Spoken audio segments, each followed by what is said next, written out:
Hello, very good morning. It's 3 minutes past 11 on LBC. Remember the 2019 general election? It seems an awfully long time ago, doesn't it? And the Labour Party had two main attack lines on Boris Johnson. The first one, that he was a liar. I remember virtually every Labour politician I interviewed, within about 20 seconds of the interview starting, it was almost like a competition to see who could get the word liar in first. I remember being on a programme with John Healey, Labour's shadow housing spokesman. He literally got it in the first 10 seconds of his answer. And after the programme had finished, I sort of in a slightly sarky way said, "Oh, well done, John, you got that in very quickly," and he winked at me. And that was clearly a line to take. And the other one was that somehow Boris Johnson was a racist. And this is something that Ken Livingstone tried to assert during the two London mayoral elections that Boris Johnson fought against him. But it never really hit home because no one actually really thought that he was. Now, Peter Oborne, the political journalist, he wrote a piece last week in the Middle Eastern Eye. It was headlined, "Boris Johnson is a modern-day Enoch Powell. The Prime Minister appears set on a policy of inflaming racial tensions." That was the headline and the sub-headline. And I tweeted Peter and I said, "Oh, come on, this is a bit desperate, isn't it?" And then I invited him to come on the programme. And here he is. Peter, very good morning. Good morning, Ian. I'm sorry about the West Ham result last night.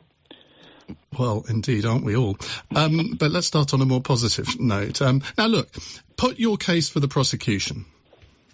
Yes, in my article, I look back at history, and I look back at the late 60s, about exactly 50 years ago, the great cultural war which went on at the heart of the Conservative Party between Edward Heath, the Prime Minister, and his most brilliant subordinate, Enoch Powell, probably the most brilliant post-war politician in many ways, intellectually for certain, and as an orator. And I showed that, that Enoch Powell made his terrible speech, a Rivers of Blood speech, in 1968. He was sacked from the Tory party and in due course left the Tory party. And Edward Heath appeared to have won that. It appeared to have eliminated racist discourse from the Conservative Party. And I flash forward 50 years, and actually you can now see that battle between Heath and Powell was won not by Heath, but by Powell, because it was the European Union. Powell was against that, or as it was called, the European Economic Community then, but also racism, which has now come back into the Conservative Party. And I showed this, and we've always known about Boris Johnson's racist remarks, that the term pickaninny, which is an inflammatory racist remark used by Powell in that notorious period, and now used again by Johnson. But then Simon Walters, who we both know well, has written a very important book about Boris Johnson's language. And it's very, very disturbing from a British Prime Minister, the kind of words which he... Well, just bear in mind that we are on the radio, and I don't know what words you were intending to use, but we don't want to inflame... Yeah, well, exactly. I mean, it's very telling that you're warning me of this, because in my article I cited this, and they are indeed words which should not be used on the radio. Yes, but those words that you cited in the article were written in a novel, and we all know that people write lots of things in novels, which, I mean, it's rather different writing them in a novel to a biography of Churchill, isn't it? Well, absolutely, but if you read Simon Walters, who both of us would agree, I think, is a good judge, a fair-minded person, and a conservative, he makes clear that there's something else going on here, that he is, just to quote Mr. Walters, Johnson gets away with outrageous and politically incorrect comments that would destroy a lesser figure. He then quotes one of the awful words used by the Prime Minister 6 times on a single page. He says it was part of the dialogue of his novel, not strictly speaking with the voice of the narrator, but there is no mistaking it came from a place of authenticity. Now, and then if you add that to the other racist remarks and phrases used by Boris Johnson, then look at the very troubling briefing which we've had from Downing Street about how they want to turn this very sensitive crisis about statues, Black Lives Matter, into a war on woke. In other words, they're going to use this not to, as a Prime Minister surely should, end divisions, but actually to flare them up in a Trumpian way. I find that very troubling, don't you?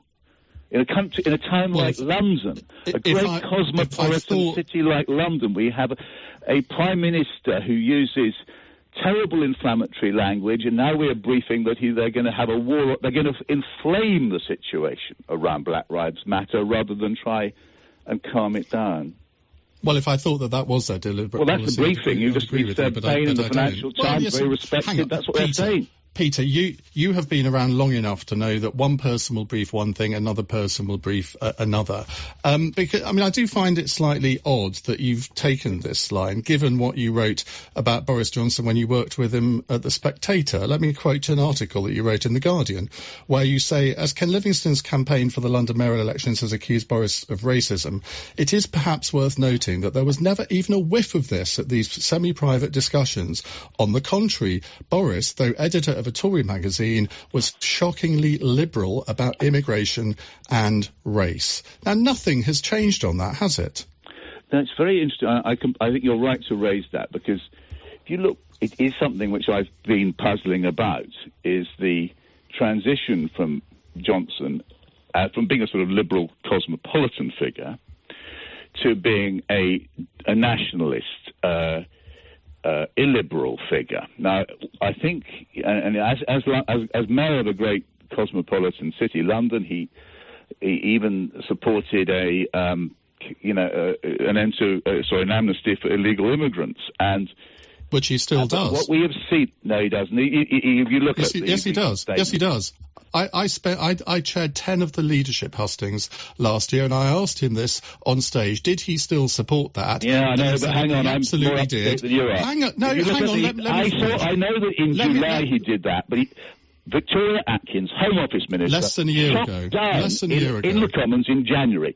He's made no progress at all on that as Prime Minister, quite the opposite. And when Dr. Rosina Allen Khan asked about it in Parliament, Victoria Atkins shot down the idea. Now, I'm sorry, she said that the immigration rules already provide for undocumented migrants. Johnson's abandoned that. Vote Leave is as it shows, I'm afraid, He's been in power for less than a year. It's been dominated by Brexit and COVID-19.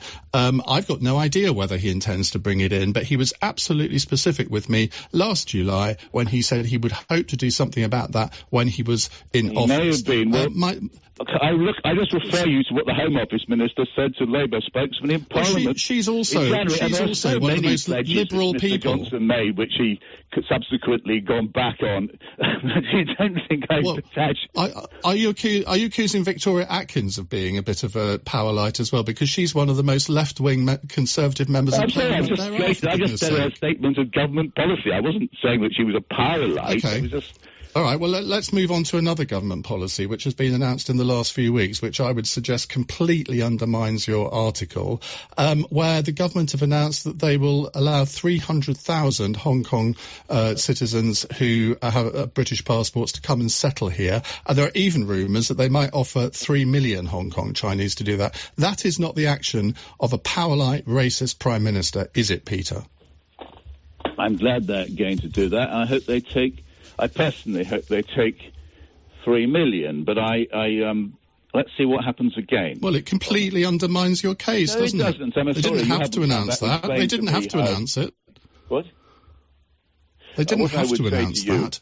Let's just focus on the language used by this Prime Minister. Because you can't argue against that. That's why you want to focus on the language. And a lot of the language used in these articles is taken completely out of context. What? You look at the bank robbers and letterboxes article, for example. If you actually read that, article, you would know. Phrases.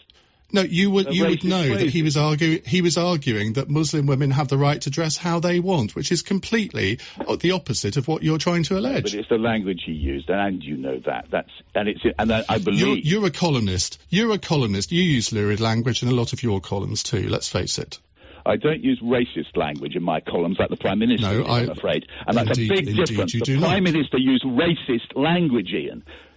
Are you a racist, by the way? Do you find it perfectly okay to use racist language? No, I'm asking you a question. To which you know the answer.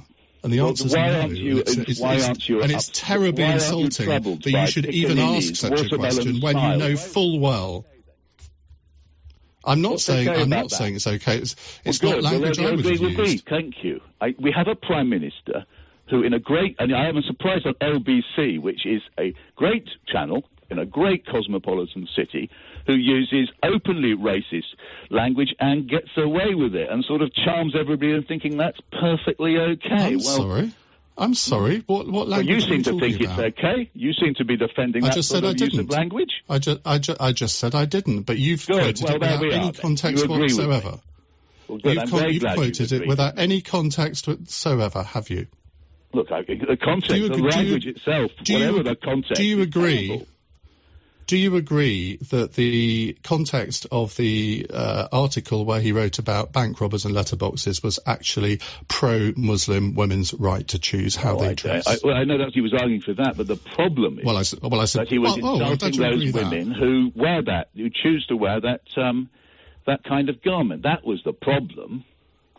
And it was a dog whistle. Women phoned in at the time to say they agreed with him. Islamophobes saying, "Look, I'm using this language," and I'd have to check it, but I think it's very dangerous language because it encourages racist people and people who are Islamophobic to use that kind of language. It's very dangerous. You ought to know this sort of stuff, and it is very dangerous. Now, I agree. Well, I think you ought to know that writing this sort of thing actually foments racial tensions, where you're trying to allege to people that their Prime Minister is racist. The use of words like letterbox stuff. No, I'm saying your article does that. No, your article does that. When you're trying to somebody else using racist language. When you are trying to allege that the Prime Minister of this country is sub-Enoch Powell, when you yourself have written that you know that's absolute nonsense. I have not written that at all. I've drawn attention. Well, you have. I quoted you. By the Prime Minister and his policies. You've invented a policy which he doesn't have, i.e., and which has retracted, i.e., the amnesty for illegal immigrants. And he hasn't retracted it at all, as I've made very clear. And the briefing to respected Seb Payne and other correspondents that they're going to wage a war on woke looks to me very much like a Trumpian attempt to use racial tensions to get support for this government. That's very dangerous. Well, it would be if it were true. Peter Oborne, thank you very much indeed.